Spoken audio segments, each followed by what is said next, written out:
Resource Mobilization for UNICEF India, Mr. Parul Soni from Ernst & Young, Ms. Laura Donovan, the CEO for Partners in Change, Mr. Jayesh Bhatia, the Director of the NRMC, and moderated by Mr. Manoj Arora, the AD DG of Customs, Ministry of Finance, Government of India.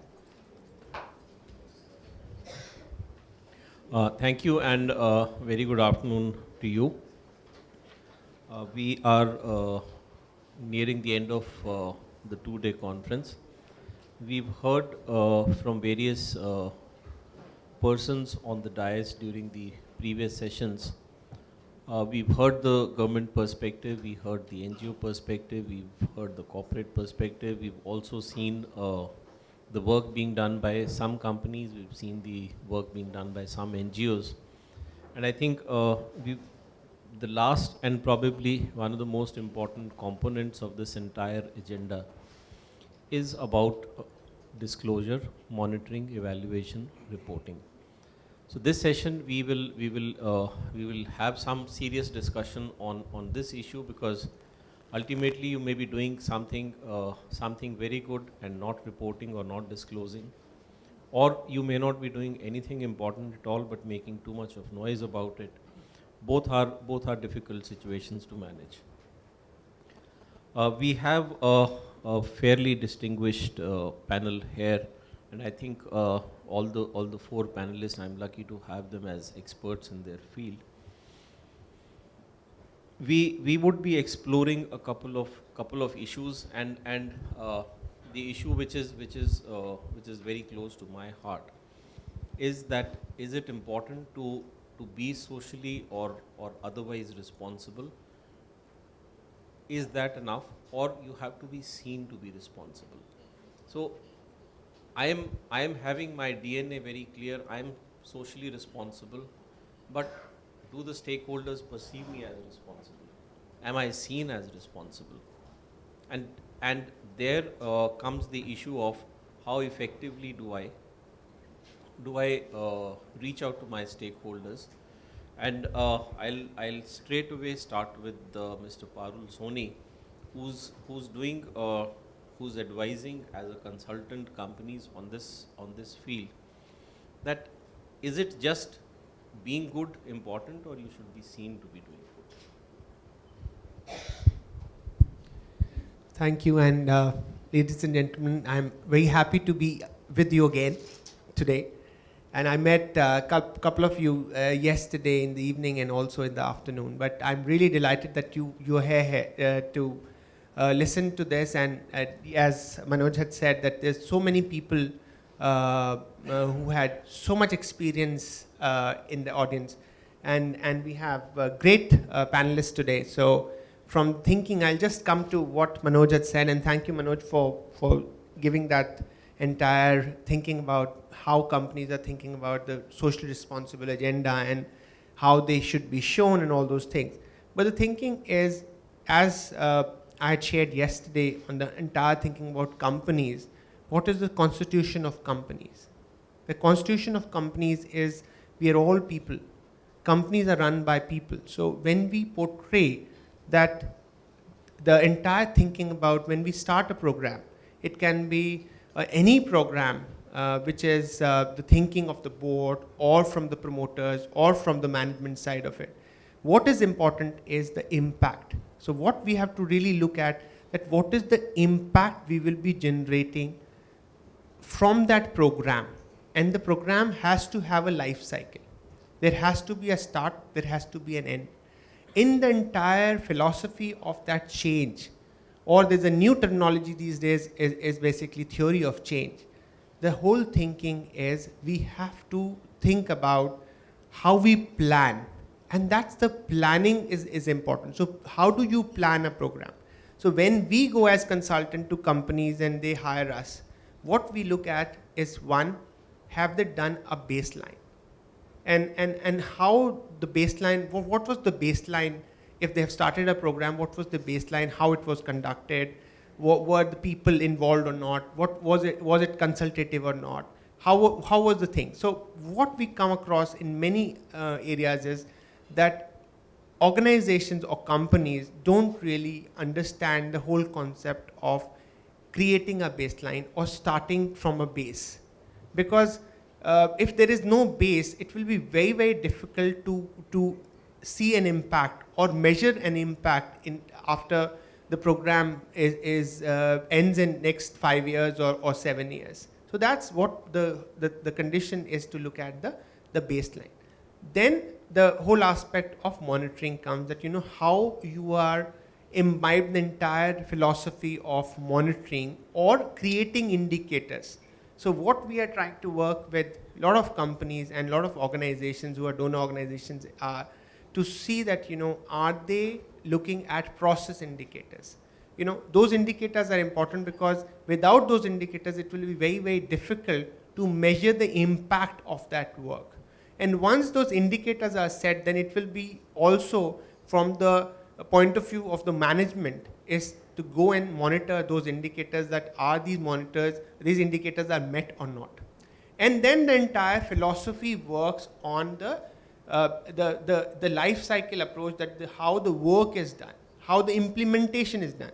And then in this case, if companies have partners, the partners have to have a kind of a fundamental, they should definitely do a kind of a stakeholder engagement in the beginning of the program, because the partners sometimes don't understand that what is the philosophy of this company and why are they doing this work. Because companies are today not donors, they are partners in your progress. They want to see your success is their success. And as Manoj was saying, that how the companies want to show that they are responsible, that is important. Because if your partners, your implementing partners are not doing great work, the onus will come to the companies, saying that companies are not doing good work. So from this philosophy, we have to see how the entire life cycle will work, and the companies will have the entire hand-holding, supporting to the organization. The implementing organization will be, which can be a community-based organization, it can be an NGO registered as a trust society or a section 25.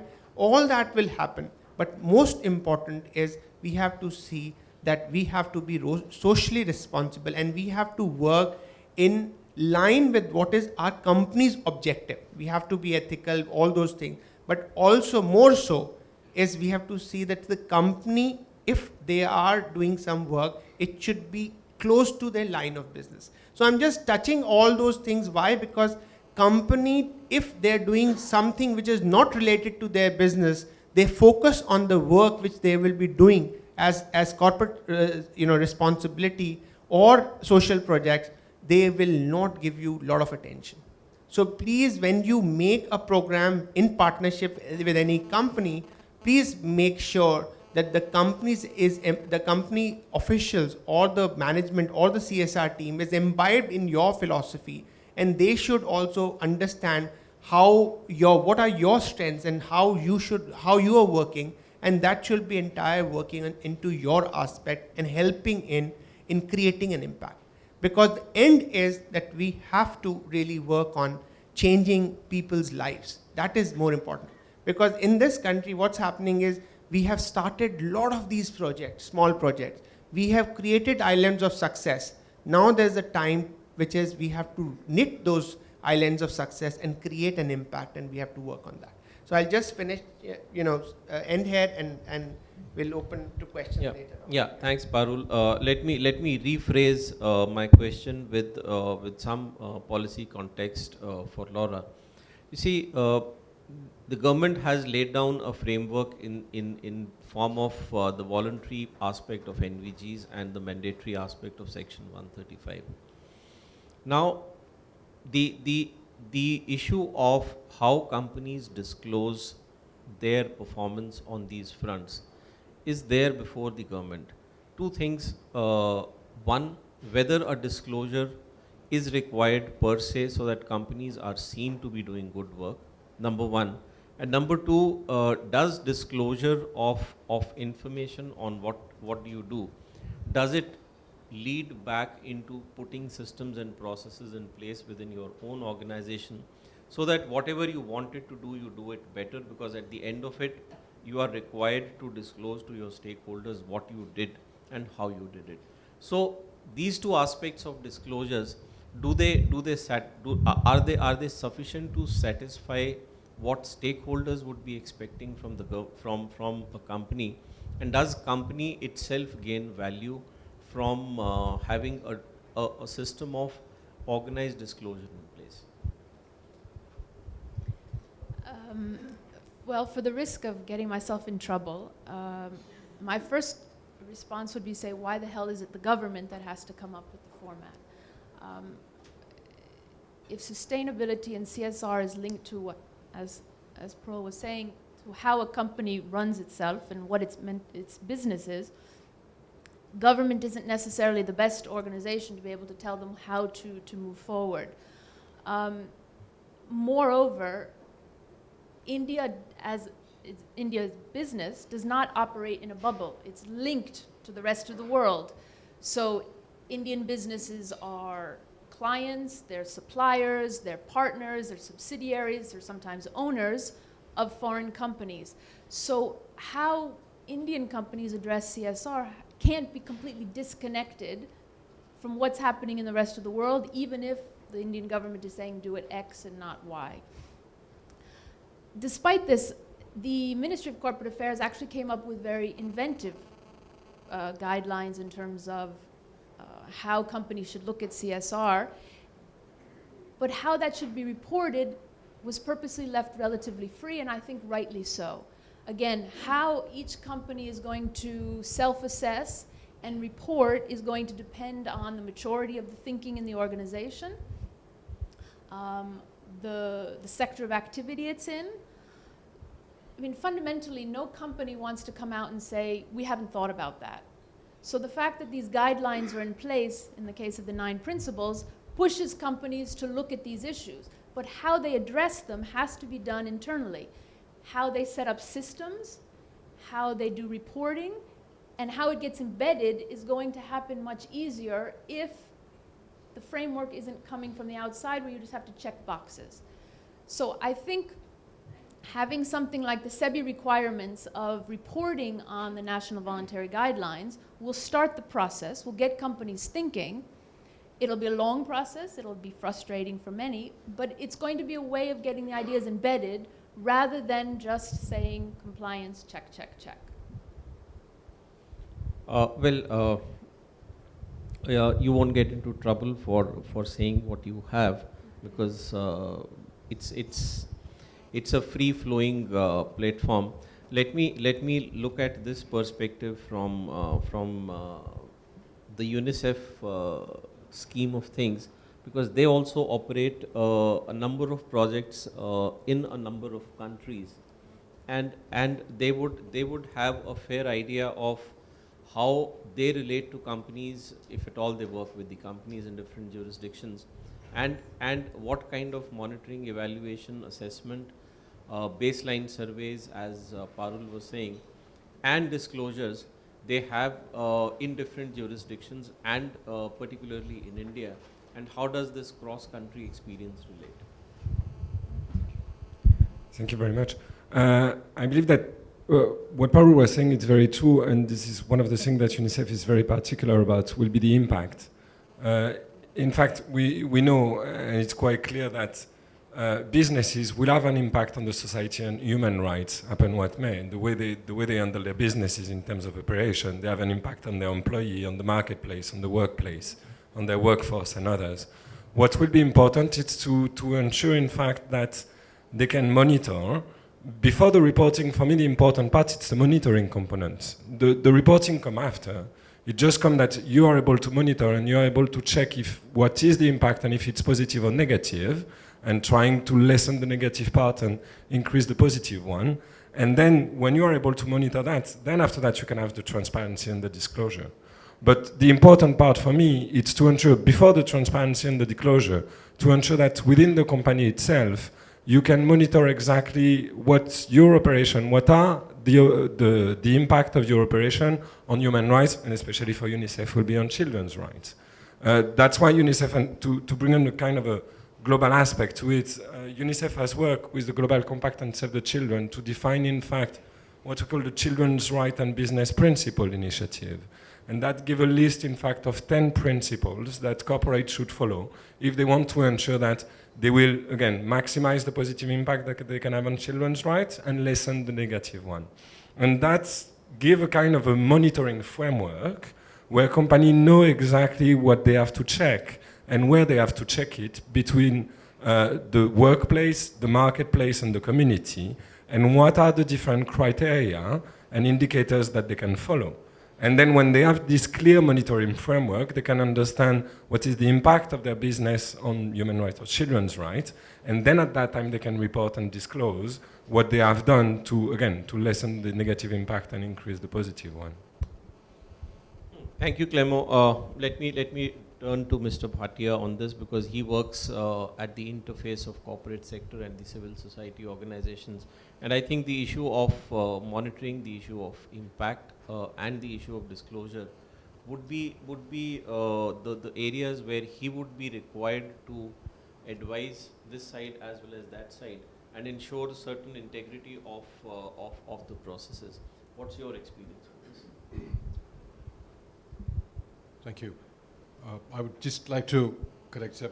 We really do not work per se with the corporate sector, but we do work a lot in the development sector. And we do, as part of that work, we engage with the civil society organizations or the government or the various donors, bilateral or multilateral, who come into India. You know, based on our work for standalone projects or projects which are spread out geographically and temporarily over a period of time, we do really look at that. The experience from the field is that as and when the corporates, which are, not to say that they are not currently working in, but under the new guidelines, when you talk about monitoring and evaluation or reporting, that there are certain principles based on the kind of work that we've been able to do over the years that they should be following. Some of our engagements with the corporates and discussions that we've had in terms of assessing or monitoring and evaluating the kind of projects that they're currently doing, what we do realize, as Parul rightly said, that there isn't any baseline for you to really compare whatever your investments have resulted in. Whether you are actually monitoring outputs or whether you are actually, you are trying to address outcomes as part of the impacts. Few aspects that we do realize that as and when the corporates do decide to engage with the community, engage as part of the overall sustainable development or environmental aspects, they really need to have a very clear idea in how they are designing their own engagement. As Parul rightly said, that you are, when you set out to design your engagement or your policy, you need to be very clear in terms of what your target is going to be. Because that would help the engagement in terms of identifying the partners, whether it's in terms of the NGOs or other implementing organizations, and then be in a position to set a baseline for what you need to do. Some of the aspects that we really, coming back to the question the chair has put up to me, I think one of the key aspects that we really need to look at, that this is a monitoring or evaluation should not become an audit function. It should really be, we are talking about working with the underprivileged, we are talking about working with smaller community-based organizations and NGOs. It is also about in terms of how are you able to learn from that whole process and build the capacity of the partners that you need to work with. Very briefly, sir, it's not about in terms of the audit, but it's in terms of how best you are able to learn and improve the whole process. But definitely, I'm sure once we do talk about corporates, as we do expect from the government or various other donor agencies when they put their money across, corporates have a bigger responsibility, I'm sure, and a more onerous responsibility of reporting to their shareholders. So monitoring and evaluation and reporting and impact assessments have to be very, very clearly done and in a methodological way. Thank you at this point of time, sir. Thank you, Mr. Bhatia. Coming back to Laura once again. See, when you do an impact assessment, and I'm sure PIC has been advising companies on this issue, you have advanced and complicated techniques available where you do social impact, impact of social investment, which many projects, given their sizes, may not be able to afford. And then if you want to put an organized system of a baseline survey before the project and an impact assessment after the project is done, how do you reconcile with the issue of a complex model available, which is very expensive, or advise the company on something which will help them do it, but at a much lesser much lesser complexity and much lesser cost? How do you reconcile with this issue? Well, I think for most companies, this is a very new area. This isn't their area of expertise, and so when they go and start doing community projects, they're at a bit of a loss as to how to go forward.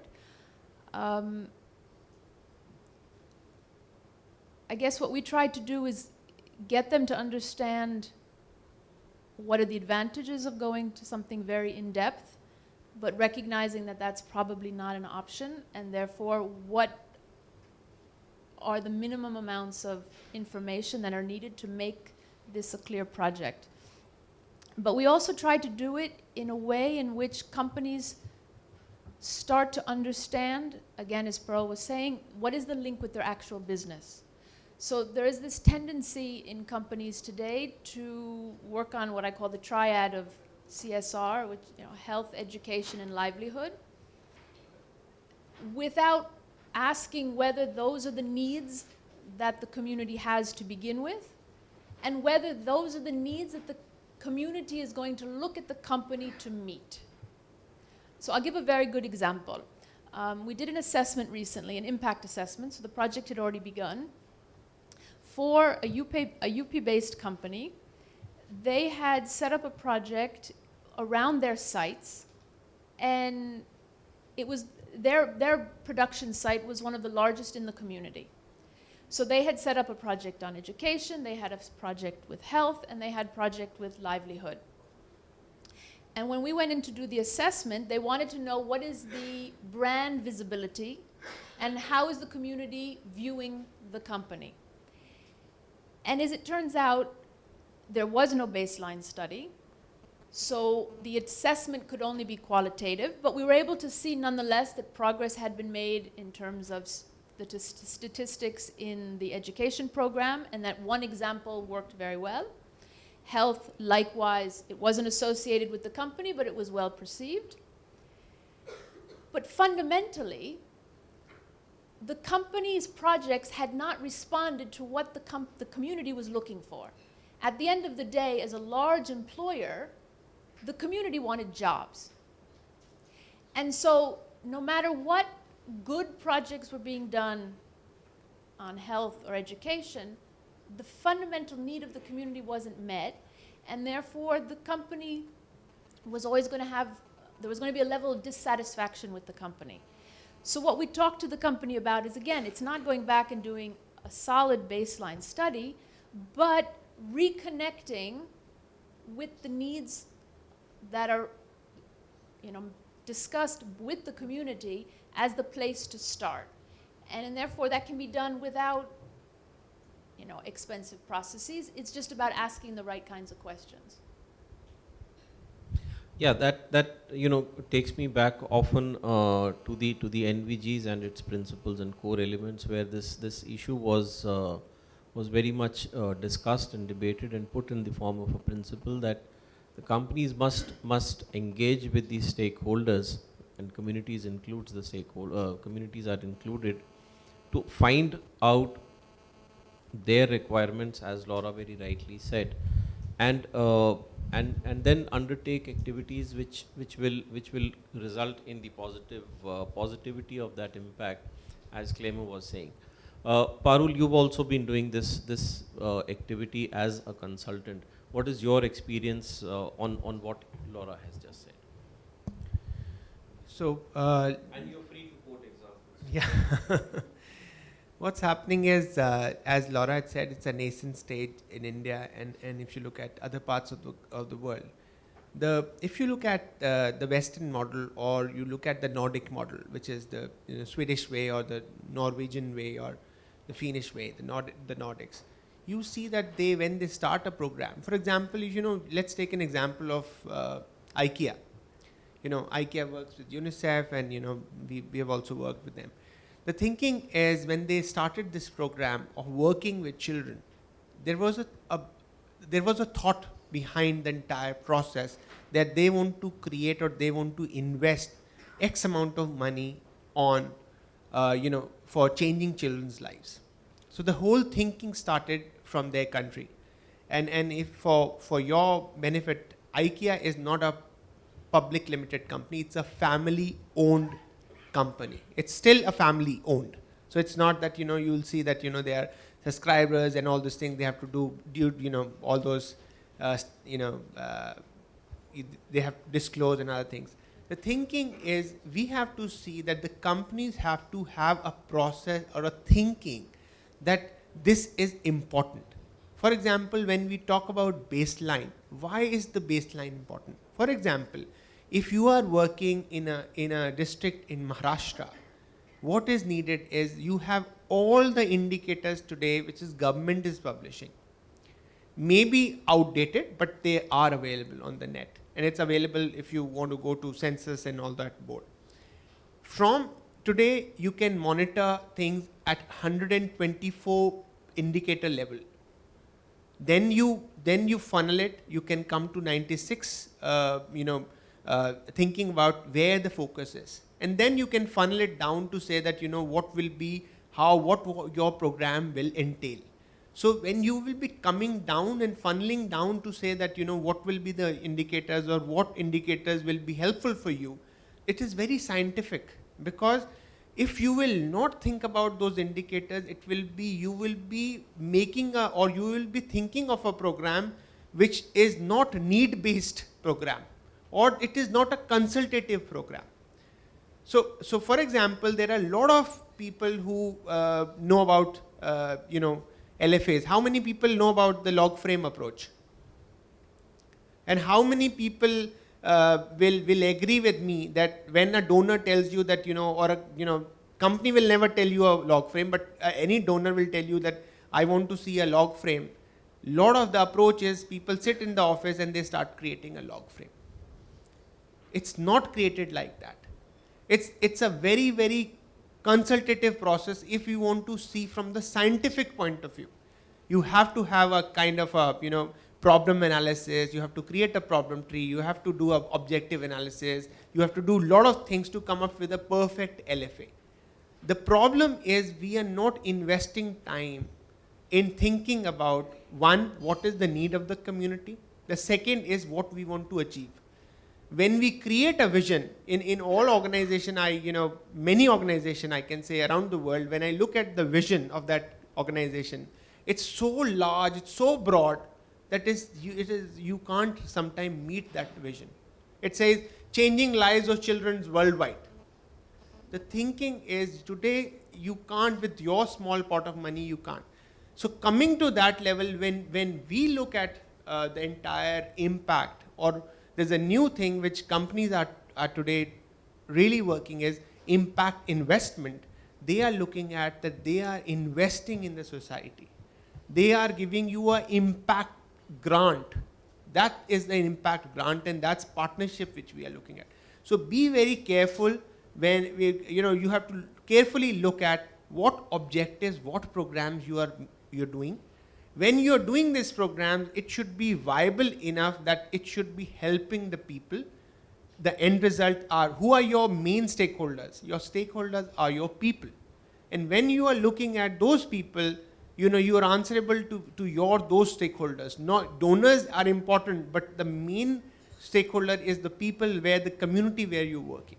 So I look at it from a real life cycle kind of a thing, approach. We're saying that how we start, how we plan, how we do the entire baseline need assessment, all those, participatory rural appraisal, PRAs and all those things, come to a level where we design a program, and when the program is designed, look at the indicators, and from those indicators, say that, how the monitoring metrics will work, all those things. Your indicators are important. So those are things which we have to really keep that in mind. If your company is not asking, please don't say that, because they are still at a nascent stage. You help them, educate them, and please do that capacity development for the companies also, because that's why they will appreciate your help. They will not leave you. If you are not creating any value for them, the partnership is very, very short-lived. So this is what my thinking is. Thank you, Parul, once again. You see, what we were discussing so far is appear to be largely applicable to companies who are already doing something in this space, and who are having some genes of responsibility in their corporate DNA. But government, when it formulates the policy, when it formulates a national perspective, looks at the companies who haven't converted so far. And there are a large number of companies, big and small, who still do not have any program or even the desire to get into the responsibility space, which is now becoming an important part of corporate conduct. So in that context, government has always held that view that some kind of a disclosure must happen. Now, Laura on one side is very strongly, and I know her perspective otherwise also, that government should not get into the space of mandating disclosures or deciding what the companies must disclose.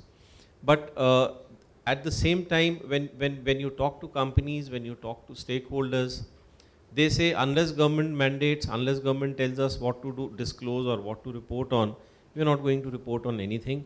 And some of the reports published by the companies are not even a shade better than a normal PR report. The question before us, therefore, in the panel is that do we need a standard format for disclosure, which may have a box ticking element also and a free flowing disclosure also into it, or the government should stay away from mandating or deciding what the companies need to disclose at a minimum level? And I'll start asking this question from Mr. Bhatti.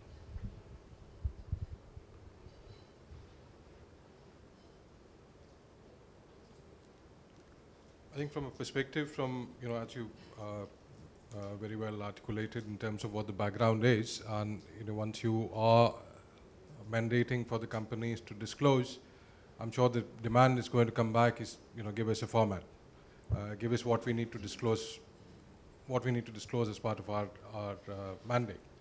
So from that perspective, the very simple answer, sir, is yes, that you need to. But let's look at in the kind of diversity that we are looking at in India, the kind of problems that we see across in different geographies. What kind of indicators, what kind of criteria that you would need to follow to come and look at which should meet the reporting requirements as far as the government is concerned. I think the bottom line is whether leave it to the parliamentarians and the knowledgeable people to really dwell more on this. I would suffice to say that whatever investments that are being made, we need to put in mechanisms. Corporates need to put in mechanisms. The NGOs need to put in mechanism. How best we are able to measure an impact. Otherwise, in the earlier session, which I was there for the last part, we do talk about what is the sustainability of the investments that are coming in. Unless we demonstrate, unless we are able to attribute what are the outcomes from the money that is flowing in for the development sector, we would not be really get that money, and increasingly so. Thank you. Laura, I'll again ask you the same question. No, let's look at it from the perspective of let's look at it, say, from the perspective of corporate governance. Now, the whole architecture of corporate governance frameworks, not only in India but in every jurisdiction, is based on certain principles and certain disclosures to the stakeholders, to the shareholders primarily. If we follow the same principle in the business responsibility space, does it help or it does not help? Corporate governance disclosures, for the most part the financials, took about 50 years to put together. So we have to be very careful that we can't make that immediate jump into the responsibility space, as you called it. Companies working responsibly is not as easy as going out and setting up projects in health education and livelihood. It's a much broader range, and if the reporting becomes something that pushes companies only to do those types of activities without looking at impacts of their larger activities, then there's more danger and there's less corporate governance. So I suppose I would take a more long-term vision and say how companies start to integrate social and environmental governance issues into the way they report is going to evolve as companies are being pushed to look at these issues. They can be pushed by consumers. They can be pushed by the government. They can be pushed by investors. They can be pushed by civil society. But it's going to take pushing to get them to think about this. And then how this turns around and gets reported will hopefully not take 50 years, but will take longer than just putting out a law with a checklist. Just for the sake of the debate as well. But I fully agree with what you're saying. Corporate social responsibility is not only corporate philanthropy, definitely. But I believe as well that this is the understanding of most of the corporates in India today. So having a format for reporting that will include, in fact, that will be much wider and much larger, and that will include the employee, everything, that much wider definition of the corporate social responsibility might as well push the company to have an understanding that will be different. And for them not to be restricted only to this part of pet project around the factory, but understanding as well that corporate social responsibility might mean as well something else. So if we impose to them a format and a template for reporting, it might open their eyes as well to the other part of corporate social responsibility that are not, again, not only the corporate philanthropy component. I don't know, just an idea and just a... The SEBI ruling, where now the companies, in August of last year, SEBI has mandated reporting on the top 100 listed companies in both exchanges, so BSE and NSE, on these 9 principles. What they're saying today, though, is that you have to talk about each of those principles, but they're not saying under each principle, did you do A, B, C, and D? So each company is going to have to look at these. Now, some companies, for instance, if you have a large supply chain, human rights might be a bigger issue. If you have a large employee staff, especially contract labor, then human resources might be a bigger issue. So companies are going to have to come onto these very slowly. And I think that's important because that's the only way it's going to be embedded in their systems rather than just being telling us. So I think forcing the companies to have to tell us something. No CEO is going to want to write at the bottom of the page, not applicable. They want to say that they're doing something. So that's going to push them internally to say, find us something to talk about. What are we doing? And if we're not doing something today, we better be doing it tomorrow because next year it's got to be better. It will get more efficiently embedded than if it just said, okay, I did this, I did schools, I did education, I did health, and so on. Yes, It's more the question of the detail of the reporting component, no? They have to Ensuring actually that, say something. yeah, there is kind of a framework with all the different components and the 9 principles of the national voluntary guidelines, etc. And then there is still this kind of format with all the different parts. But what will be within the part, it's more up to the company to understand really what it is. So not to have something which is too fixed and restricting, but something that they can think about and make their own thinking process behind it. Yeah? See, the whole thinking behind government mandating disclosure was precisely what both Laura and Clemo agreed, that it is basically to push the company into thinking about what is this, what are these principles, what are these elements, what is business responsibility all about, what is my environmental responsibility, and then finally, as Laura said, go back, start looking into the internal processes of the company, and then start acting on where the areas need improvement. And of course, as she very rightly pointed out, the idea, the thinking during the discussions in government was that when the CEO has to sign a format which is going to the government, he would want to be sure about everything he's signing on. Parul, you had nothing to say. Yeah. What I'm saying is format is important, and also the format is what guides the companies. Because the problem is, when I meet a lot of these companies, they're all asking about how to fill the format. That's a question. And they criticize that format, but still they are filling it up because there is a government mandate. And what Laura is talking about is the BRR, which is business responsibility reporting, which the SEBI has introduced for 100 companies. The thinking is, I met so many companies last 3-4 months, and everybody is cribbing about the format because the format has no place to and they are asking about, should we next report, or how should we look at it, what should be the indicators, all those things. But the thinking is, they have now realized that for them this is what will stay.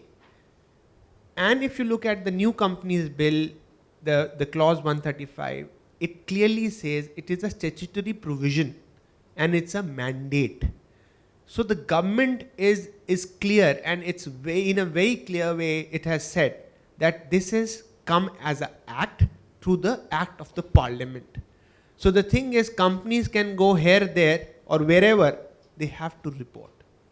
The reporting format can be 5 lines, but as Manoj is saying, the CEO, not only the CEO, the independent director has to sign, and he has to put his DIN number.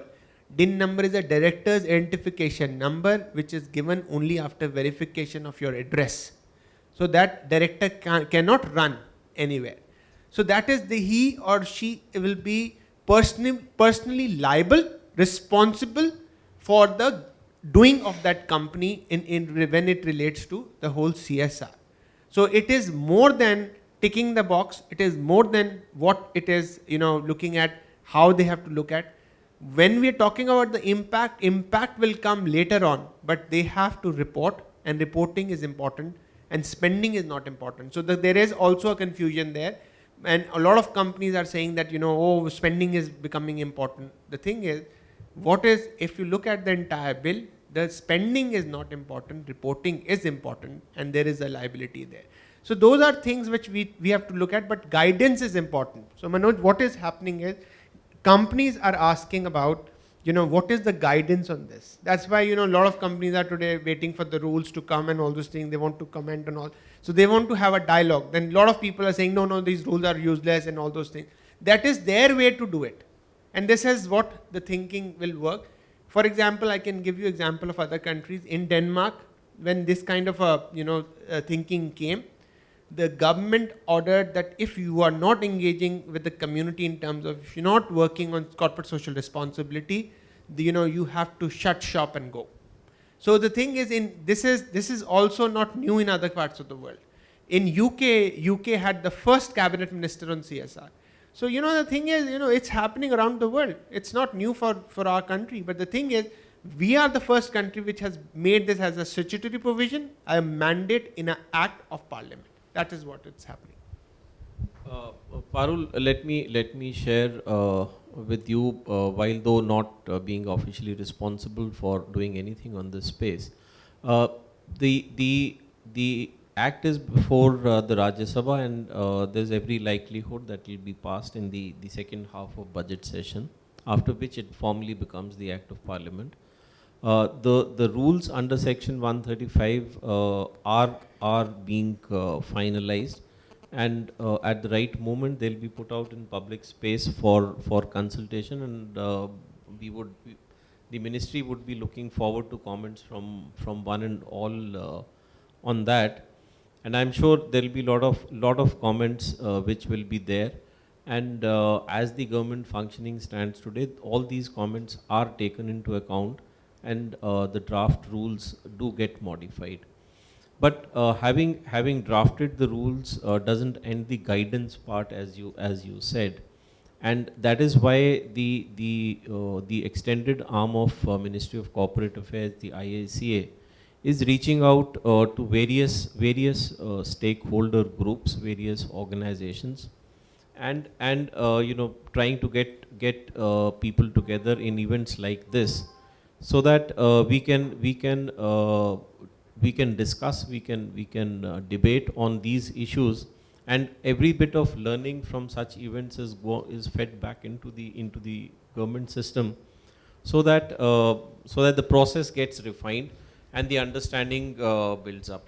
IACA is also trying to develop a new body of professionals called the CSR professionals.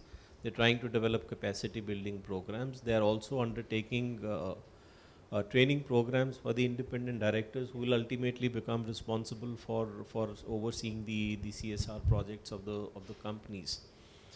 The question which I finally have before me is, government having done all these things through mandating a part of the national voluntary guidelines, and in times to come maybe mandating a disclosure, will this actually change situation on ground?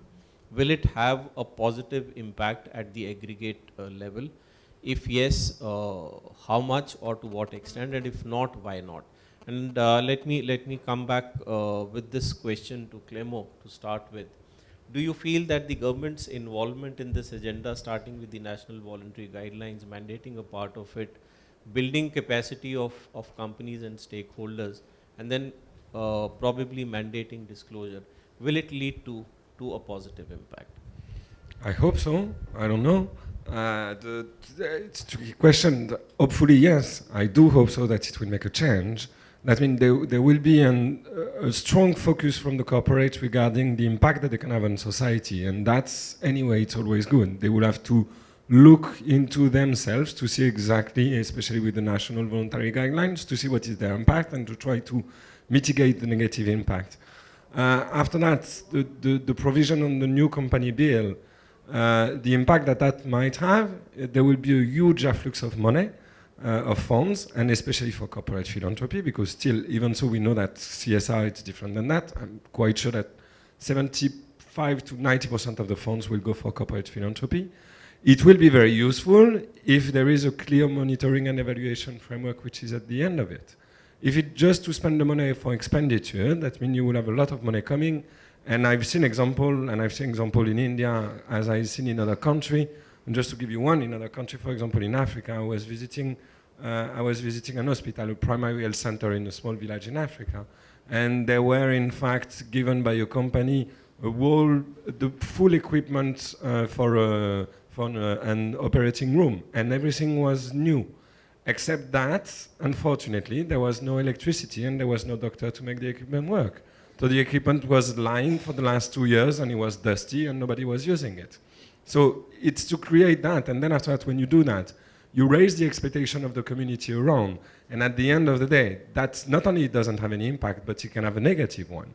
So again, the idea of the strong focus of the government and the push of the government to ensure that companies become more responsible, and again, with the national voluntary guideline and other, I truly believe it's a positive move, and I truly believe that will make a great impact in India and on what happened with the impact, the direct impact of the corporation on society. On the part of the corporate philanthropy, yes, it can have a huge impact. It has to be monitored, ensuring that, yes, there is a baseline, and that you monitor along the way the project and at the outcome level and not only at the output level, ensuring that we make a change and that it does make a difference in the life of people and in the life of community.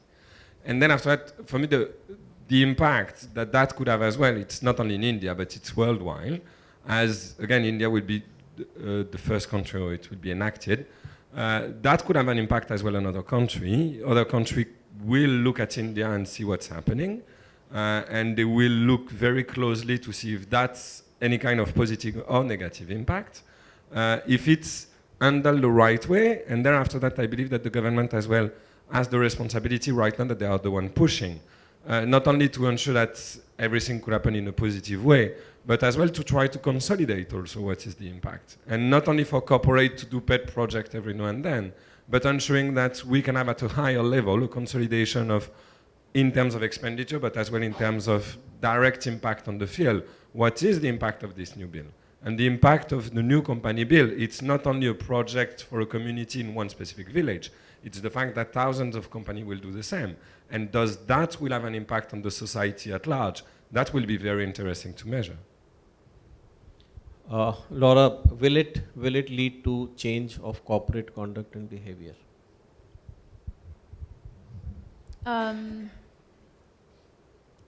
I suppose I'm a bit more pessimistic in that my thinking in relation to the companies bill is that it will not have an impact. I mean, it will have an impact on the particular projects that they're running, but it won't have an impact on responsible business. To go back to what Parul was saying earlier about what Denmark and the UK have done in relation to CSR, it's not CSR in the Indian understanding of health, education, and livelihood projects. It's not community work. It's a much larger picture. It's basically saying, if a company manages its impacts and manages its value chain in a way that is responsible, the overall results will be positive for society. They'll be positive for society in the use of its resources, be them people, be them natural resources, water, energy, and so on. So if companies understand from the companies bill that if they do these projects and they've spent their 2% and they report on them, and then that's enough, the potential to leverage the capacity of business to do much better is lost. We know full well that development has increased in India following 1991. Now, that was done with companies doing business as usual. If we leverage that business to not be business as usual, but to be more responsible, the impacts can be even greater. So if we're allowing companies to build a school, but overuse the water in the community, we've negated the positive impacts of building the school. If we say to a company, think of one of your biggest indicators to be you have no downtime in your factories or any of your sites due to community unrest. You link it back into the business, and companies are forced to understand how to build buy-in from the local communities in a way that helps the communities and helps them do their business. Then there's an issue of the problem of sustainability, as was raised earlier this morning, disappears because it's in everybody's interest that it goes forward. Everybody's winning. If, however, it's just report on your 2% spending, and as soon as nobody's looking, I don't have to spend 2%, or I play with the book so there's less on the 2% side, we're not winning. So again, when I came back to when I started with the idea that India does not function in a bubble, it's that what other countries are starting to push their companies to do, it's because it's part of a bigger picture. And it's not just putting some extra money into the philanthropic activities to take the pressure off the government. Thank you. Mr. Bhatia, would you like to add something? It'll be, I've come across many companies in the Indian space over the last few years who've started to report on voluntary guidelines that there are, whether, the global guidelines, GRI or Global Compact. But again, when we do engage with them and some of the key senior individuals, to really look at if that reporting has had any change in the quality or the approach that they've taken as far as the community development aspect is concerned, there's not much of a correlation. So, you know, it's my co-panelists have said a lot about this and very, very valid points. But we really need to see how best we are able to translate the investments that are going in, have the required and the desired impacts that we are looking at. Thank you. Last word from you and then we move to the audience. Laura, I agree with you. And what we need today is a real partnership between government, corporate sector, and the civil society. And what happens is that, we have to also go a long way from the civil society perspective of, when it comes to partnership, we love money in terms of, we want to take money from the companies. But the thing is, when it comes to criticizing them, we are the first one to criticize. And similarly, with the government, government will be criticized by the corporate sector and all that. The thinking is, how will we win if we will be a team? So the corporate sector, the government, and the NGOs, the civil society organizations, have to work together for a common goal, which is nation building. So those are things which we have to really work on. The other thing is we have to work on the whole behavioral change communication, because it will take a long way. I think next maybe a decade or so, it will take to change the perception of people, perception of organization, to say that who is good, who is bad, who's how it is. The thinking is, let's see that we partner, we work together, we create a team, and the team should work in creating this new India. That was the thinking. Thank you, Parul, for summing it up on my behalf. We open it for the audience for questions. We have time for a few questions. Yes, madam.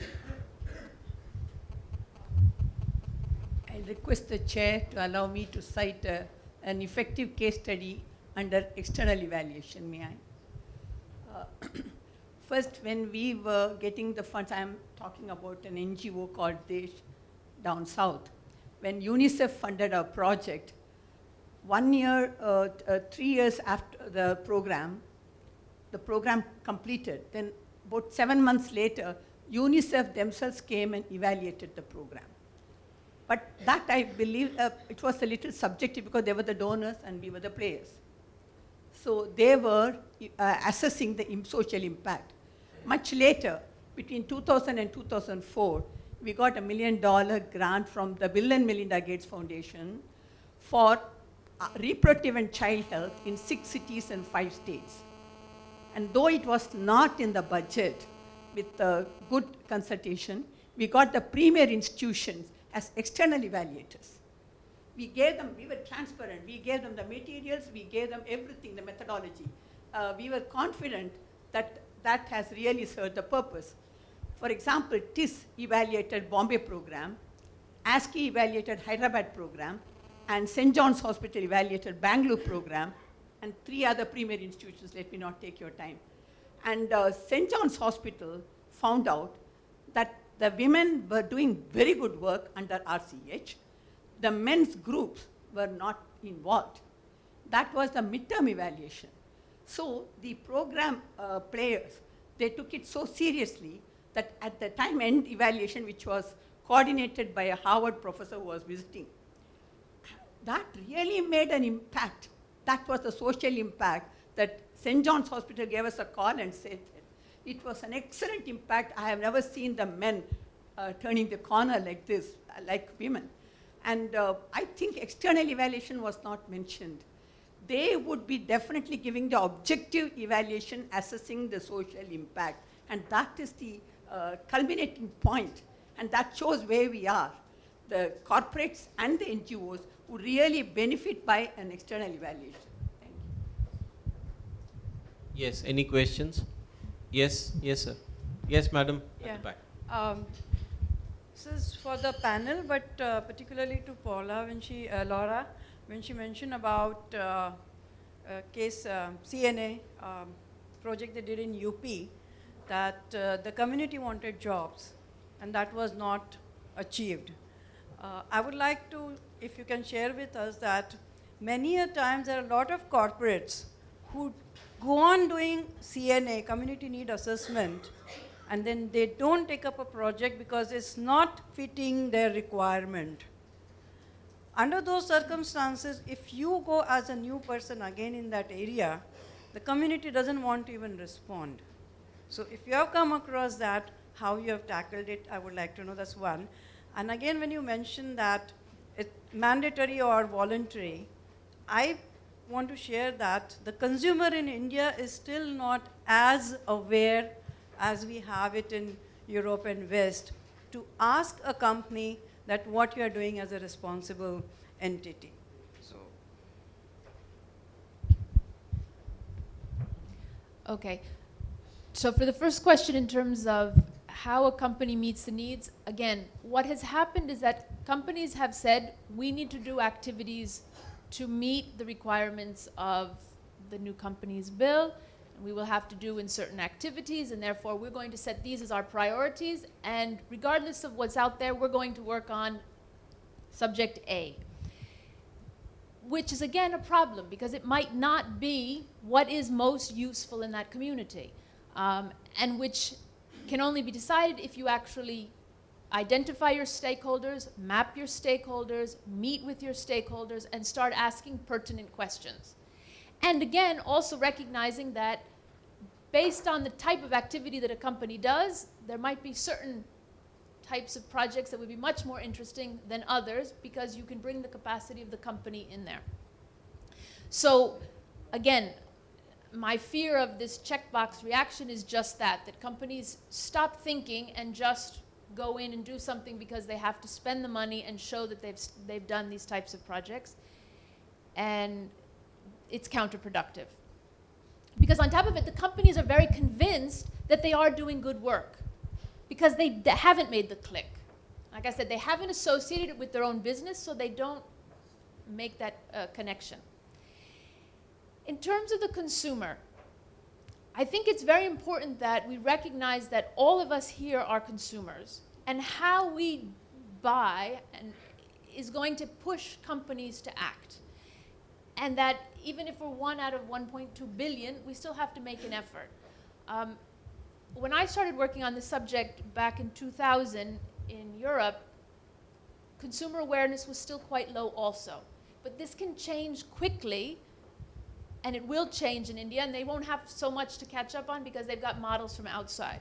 But when you go to buy a refrigerator, or a car, or an air conditioner, or you're building a house, if you are not looking at these issues and saying, I would rather put more money into buying an environmentally friendly apartment rather than buying something cheap now and knowing I'm going to have a higher impact, then you're also not being responsible. So it's about finding, what are the companies? If I have to buy a car, I'm going to choose the company I'm going to buy the car from, not only on the model, but on how the company does its business. So that type of awareness we have to start raising within ourselves and pushing others to do this. Because otherwise we can't just point the finger and say company X has terrible human resource management problems, but I'm buying their car because it's cheaper. We can't do that. So we also have to deal with this issue, and we also have to make the effort. We can't expect companies to make an effort on rethinking their business if we're not thinking on rethinking our buying.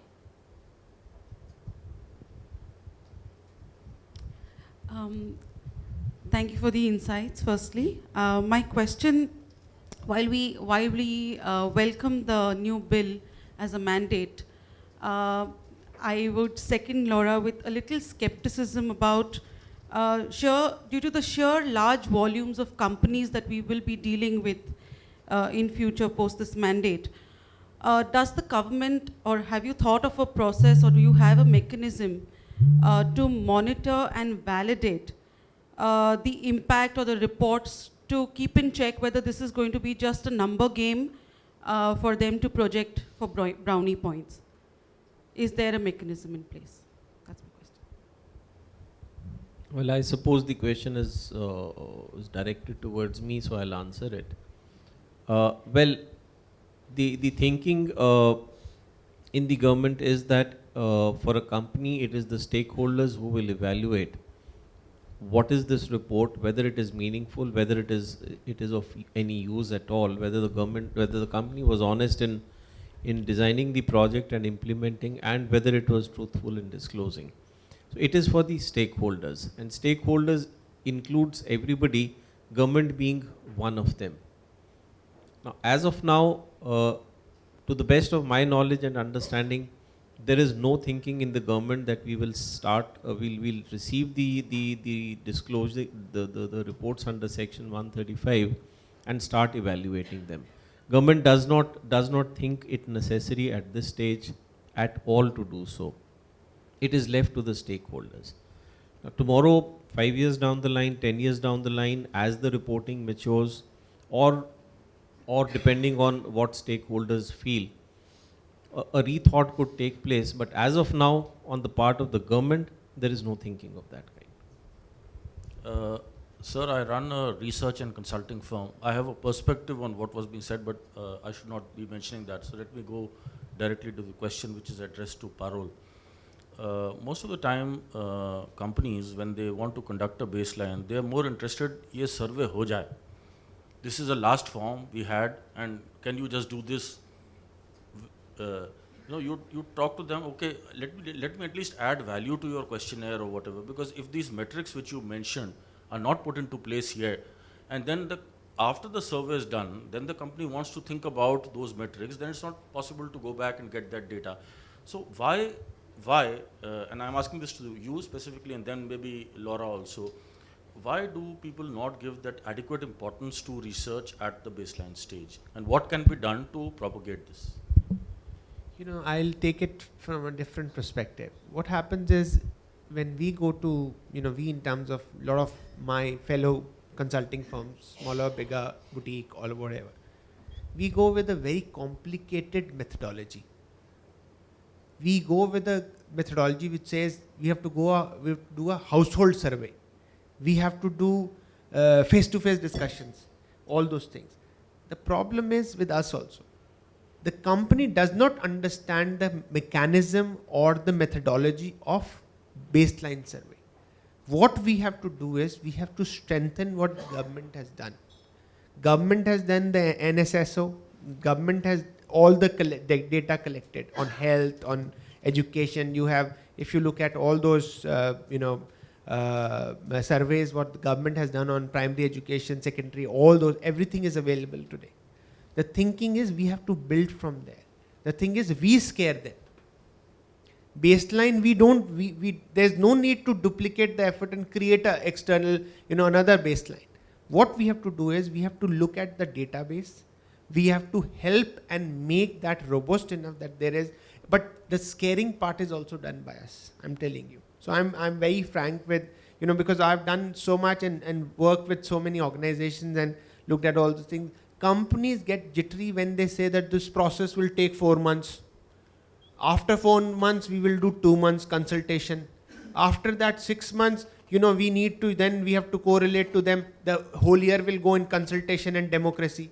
The thinking is the company wants to see how will you launch this project or the assignment or the project or the program. The thinking is we have to also look at how we should do that kind of reading on their minds, that they want to see what is available. We have to create that methodology and we have to give. So I'm just giving a very, very blunt, because I've been a very, very frank person on this. So clients appreciate our frankness to say that everything is available. We will not create it, but we will help you. That is the base. Let's try and make that thing happen. So that's a question. Any more questions? Yes, please. Good afternoon, myself Dr. Sato from Mahan Melghat. Actually, I would like to ask Mr. Parul, as you said, you need not have to create some baseline, but as we are working the tribal area, we found that the infant mortality rate as on government record is very less, but actual infant mortality is very high, 3 times of government record. If somebody will start project in that area on reducing infant mortality, he will not conduct a baseline survey, suppose. And after 3 years, when he will finish the work, the actual infant mortality will be much more than the baseline. then he will not be able to show, he or she will not Correct. be able to You, show the you are impact. correct. The thinking is, what I'm saying is, you have to see the crux of what I'm saying. Wherever the data is not available, we have to collect it. But we have to see that what is the base which is available. Today, for example, I did a project in Rajasthan. I used to be the regional director for Save the Children for 7 countries. We did some work in Rajasthan in India. We created health cards. This was 2003. Our health cards were being used by the government. The thinking was, that was the need which we saw, that the government has the machinery, they have the PHCs, they have the CHCs, they have the district hospital, but the problem is that they don't have a mechanism to see that how many people are accessing the services. How many people are, the reactive medicine or health seeking behavior. So the thinking is, if we have to see that the people should have health seeking behavior, they should consult a doctor which is coming to the community and all those things. The need is, we have to create that database, but let's not ignore what government has done. So I'm saying supplement, complement, work and partnership with the government, because government is the biggest machinery in India and also in different parts of the world. So let's work and reinforce what they're doing. So let's not, I'm just saying that supplement and complement, be their partner, and they will love it, because they are also looking at good partnerships. As Dr. Chatterjee yesterday said, each district magistrate or a collector in per district, the budget is 300 crores. So the thing is, they have huge amount of money. They have DRDA, in terms of DRDA, which is the agency which is working on development. They have, they have panchayat money, all those things. Try to see that how can we work with them to absorb that money and help and work on that. So I'm just saying, I am more of a partnership person. Yeah. Well, I think we need to close this session, and we are well within time. The 2 or 3 important takeaways from the session are, number one, it is not the 2% which you spend as per government mandate, but how you actually earn the rest 98%, which is important. So 2% spending, while it may have certain objectives or certain desirable outcomes, it is, what is important is how you integrate the entire set of principles of business responsibility into your corporate model. The second takeaway is that what is critical is the impact of your business activities, and that includes those 2% spending, which is critical, and whether it is positively impacting the stakeholders or negatively impacting, and the companies should watch out for that. The third thing is that you need to engage with the stakeholders, and through various models of evaluation, baseline, survey or impact assessment, etc., to find out how you are impacting the stakeholders, and what can you do to mitigate the negative impact, and also to create positive impact. Thank you all the panelists. I think we had a very good, intelligent and thought-absorbing session. And as usual, we're going back wiser with all the inputs that the distinguished panelists have given us. Thank you.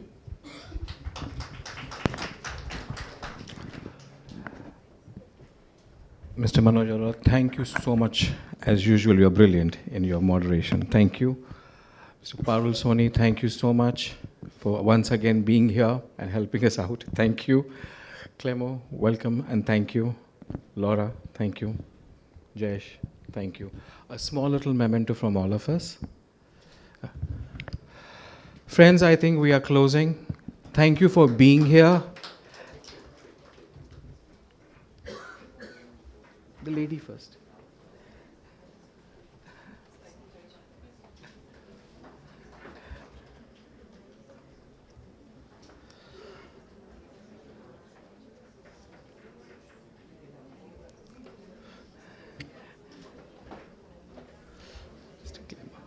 Mr. Claymore, you need to give it. He's left out.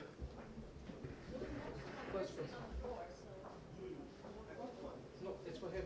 I got one. Oh, you got one? Okay, thank you. I think we've done all. Thank you. Thank you, participants. 2 days. I hope the takeaway was good. A small little announcement. Within next 30 days, we'll be sending you out the entire report. Everything will be available on YouTube. All the sessions that have been taken up. The links will be sent to you. An entire report, which also includes the audit report, and everything will be there. So please bear with us. We'll also upload the photos, everything for you to download it from wherever you need to. And I hope this was a very, very fruitful. And one more request, we have given you a feedback form. So we would be really obliged if you could kindly fill that and drop it at the reception, because we need to take all of your feedbacks. Good, bad, doesn't matter, just put in. Yes, sir. Yes, we shall ensure the presentations are also uploaded on a cloud so that you get that on some Dropbox or something. So probably somewhere we'll get everything in, we'll collate everything and we'll send it to you. But please bear with us, we shall have it ASAP. It's just that it needs time to do so much. Thank you so much. Have a great evening. Take care. Bye-bye.